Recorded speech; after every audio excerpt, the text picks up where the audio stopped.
Excuse me. Oh, there we go. Okay, well, here we go. Good evening, and um, this is quite a long time coming, but finally I get to talk about this.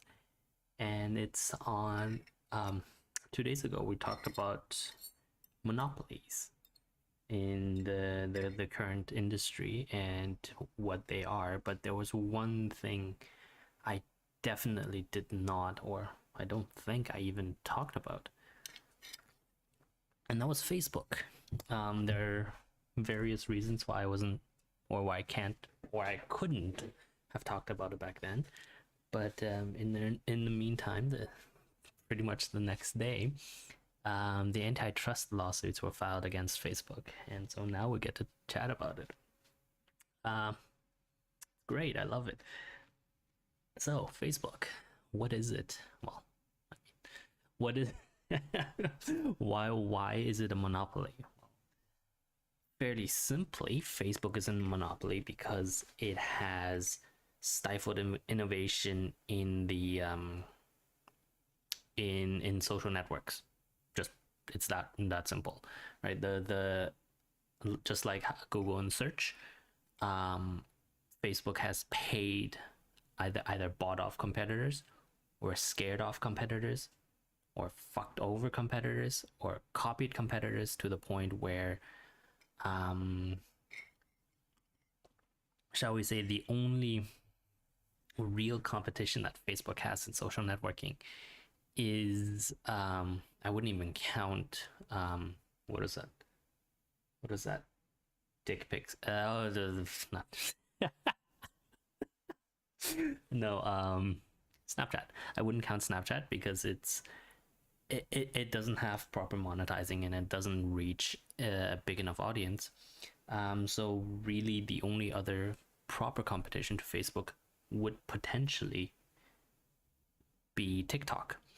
And even TikTok right now is mired in so much crap that it's unlikely that it can really start to eat into Facebook's market share. It's just not very likely. So Facebook has been the dominant piece of social media since when? Maybe 2010ish, um, even slightly before that, and that's just by the very nature of how it developed and what it how it developed and what it is, right? And interestingly enough, Facebook then went on to do well. Shall we talk? No. Let's talk about the history first. Facebook first bought Instagram for, what was it, $1 billion, and then in 2016, something along those lines, bought WhatsApp for $19 billion, and it did this because it saw these two technologies, developing technology platforms, as an integral threat to its business. And I mean, our boy Mark, um, our boy Mark has been quite vocal, at least internally, about the threat that Instagram and things like WhatsApp can do to Facebook. And so, using your market dominance to essentially buy out, and move in-house promising competition is one of the easiest ways to establish a proper monopoly, and then that's essentially what happened here. So the lawsuit, the antitrust suit filed by whichever department and all 48 states, really essentially tries to undo both the Instagram and WhatsApp uh, purchases. And let's really talk about why, right? Because as of right now, the four dominant pieces of, no, let's say six dominant pieces of social networks in the United States is what, like Twitter, Snapchat, TikTok, and then Facebook, Instagram, and WhatsApp. And that's particularly interesting because that essentially means that of half of the companies in the running are owned by Facebook. But then if you look at active monthly users, and that suddenly becomes a whole different picture where Facebook is by far the most dominant platform, especially in between Instagram and WhatsApp. And like I it's understandable because our boy Mark has had a problem with the core product where Facebook isn't generating new users and has basically saturated all of the ad revenue that it can get. So to grow as a company, our boy has had to essentially put all of his development resources into Instagram and WhatsApp, and it shows that those two platforms have become quite dominant. But that's exactly where the antitrust issues lie, in that Facebook not only bought out promising competitors, it also used its own sort of, shall we say, might or monetary resources or whatever to essentially help these two companies that it owns outright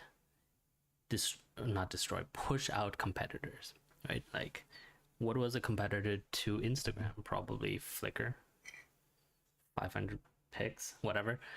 But like, those never really could compete with Facebook simply because Yahoo is a little less said about Yahoo and our girl Marissa, the better. Anyway, so by abusing its market dominance, Facebook was able to not only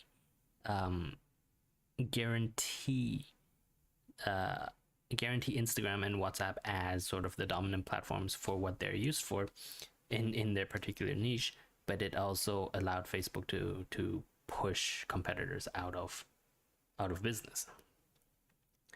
And so, originally the purchase for Instagram went through because there was essentially regulators didn't really understand. I think this was back in 2010.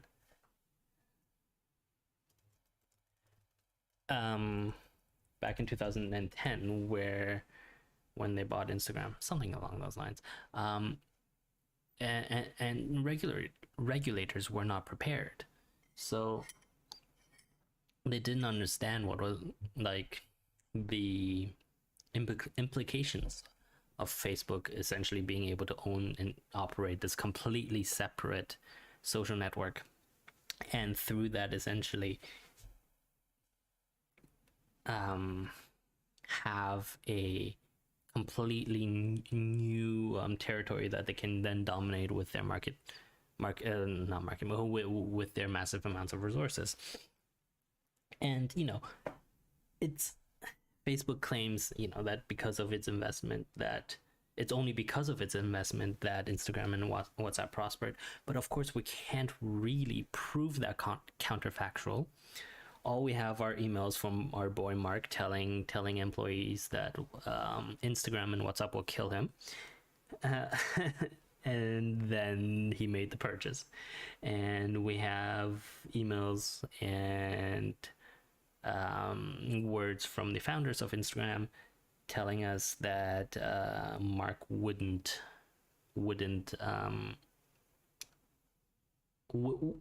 shall be very upset if the purchase didn't go through, and would express that dissatisfaction in the most vigorous way possible. And that's you as a business owner, obviously you're allowed to market yourself aggressively. You're allowed to push to expand your business.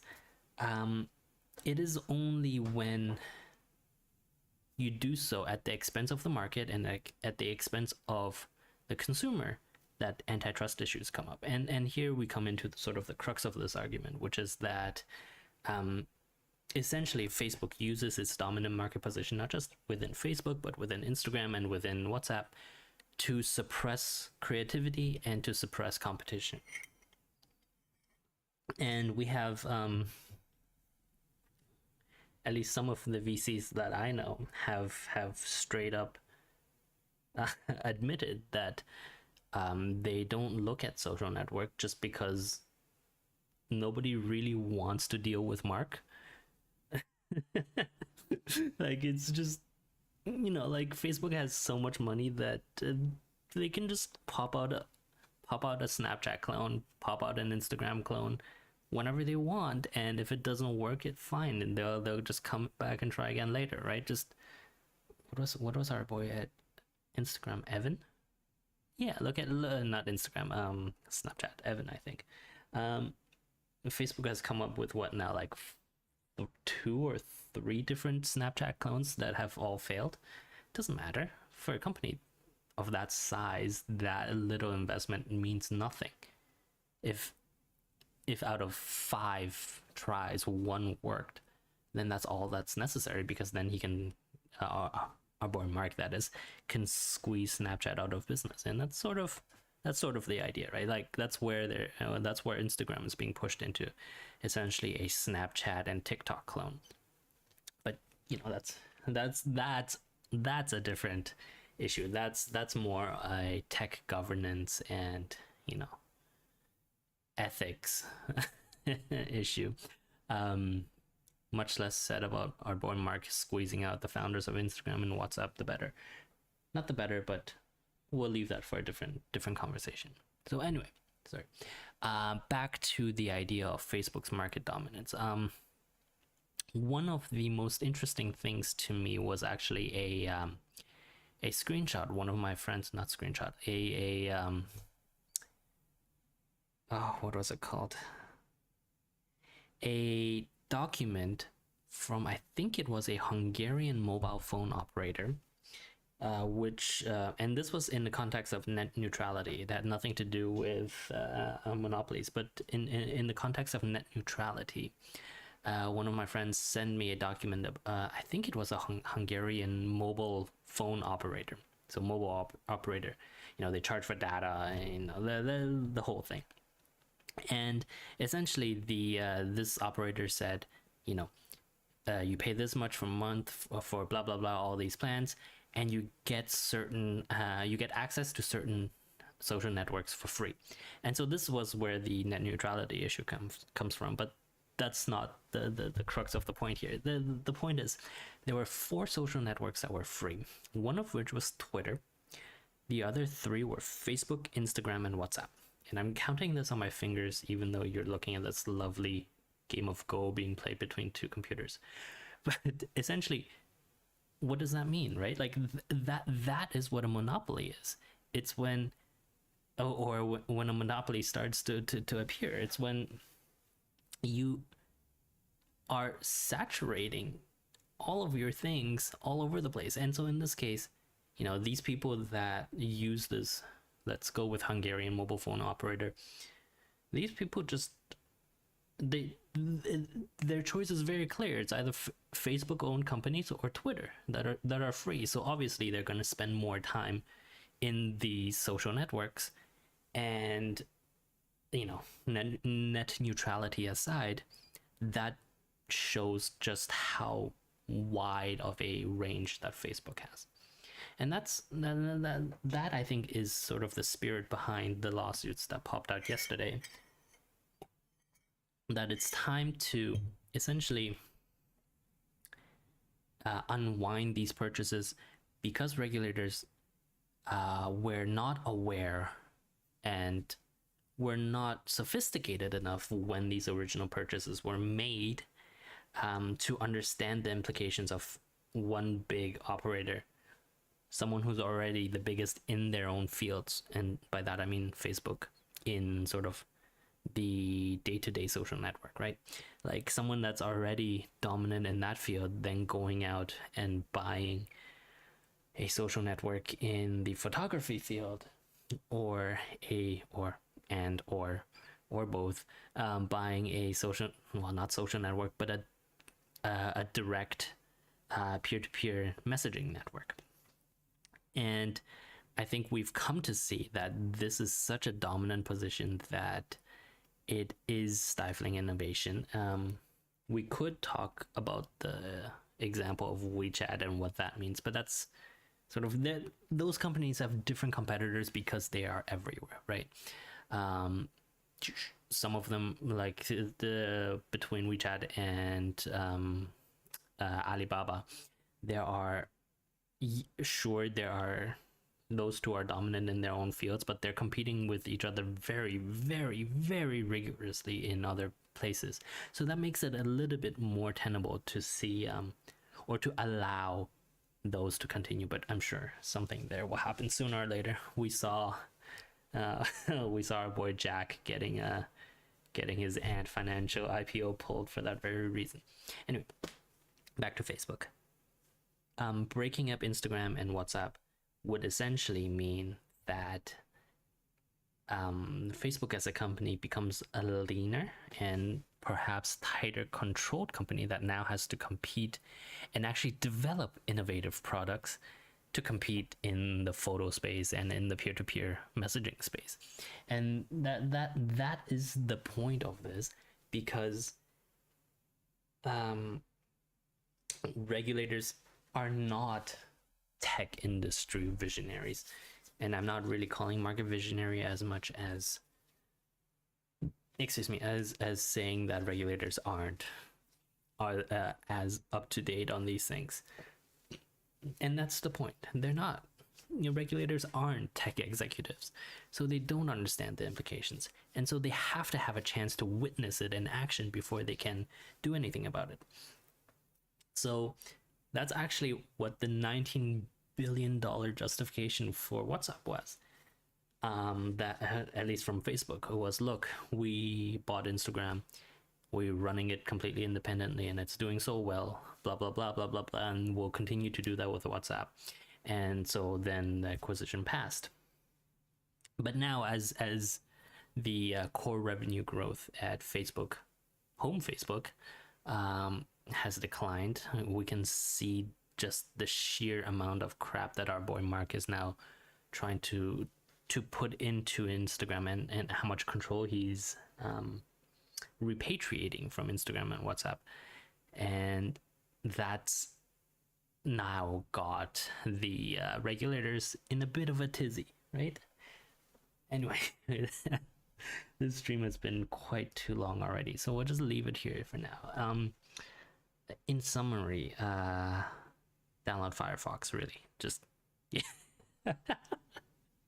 Get Firefox, don't use Chrome. Yeah.